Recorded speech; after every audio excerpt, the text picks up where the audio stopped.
আসসালামু আলাইকুম ভিউয়ার। আচারের খিচুড়িটা ওই দিন দেখিয়েছিলাম, আজকে রান্না করাটা দেখাবো। আমি পেঁয়াজ বেরেস্তা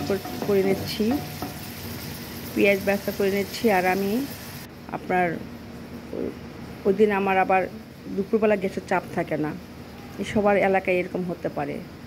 তো আমি চুলা গ্যাসের চাপ নাই বলে রাইস কুকারেই রান্না করে খেতে হবে। 12টা বেজে গেছে, গ্যাস আসতেছে না।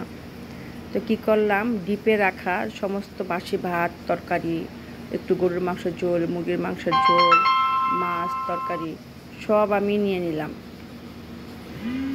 তো এখানে আমি সব কিছু একসাথে নিয়ে নিলাম। নিয়ে নেওয়ার পরে আমি ফ্রিজ থেকে নেওয়ার পরে সব শক্ত হয়ে গেছে, একটু পানিও দিয়েছিলাম। দেওয়ার পরে রাইস কুকার অন করে দিয়েছিলাম। অন করার পরে তো মোটামুটি এই অবস্থায় এসেছে আর কি। তো এখানে আমি আদা রসুন থেকে শুরু করে হলুদ, মরিচের গুঁড়া, ধনিয়া গুঁড়ো থেকে শুরু করে আমি সব কিছু দিয়েছি। তেজপাতা, গরম মশলা, সত্যিকার অর্থে খিচুড়ি রান্না করতে যা যা প্রয়োজন আমি সব কিছু দিয়েছি।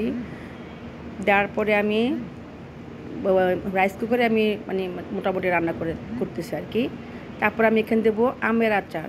দেখুন কি সুন্দর আমের আচার। তো এখানে বেরেস্তাটা হয়ে গিয়েছিল, একদম কমিয়ে দিয়েছিলাম, অনেকক্ষণ সময় লেগেছে বেরেস্তাটা হতে, যেহেতু গ্যাসের চাপ কম। তো বেরেস্তাটা আমি দিয়ে দিলাম এখানে। দিয়ে দেওয়ার পর এখানে আমি দিয়ে দিলাম আচার, আমের আচারটা দিয়ে দিলাম এখানে।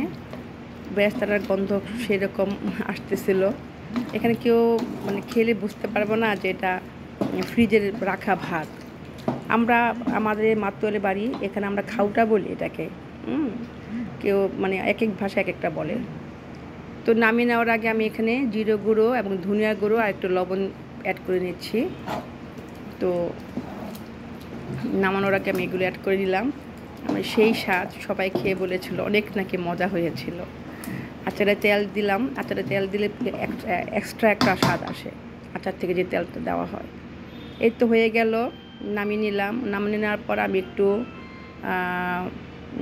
আচার এবং টমেটো চাটনি করে রেখেছিলাম। আমি টমেটো চাটনি আর আচার দিয়ে আমি খাচ্ছি, সেই স্বাদ, সেই মজা বন্ধুরা। আমি আপনাকে বুঝাতে পারবো না। এত ফেলে দেওয়া ভাতগুলো না ফেলে দিয়ে রান্না করলে খুব মজা। ভালো থাকবেন সবাই।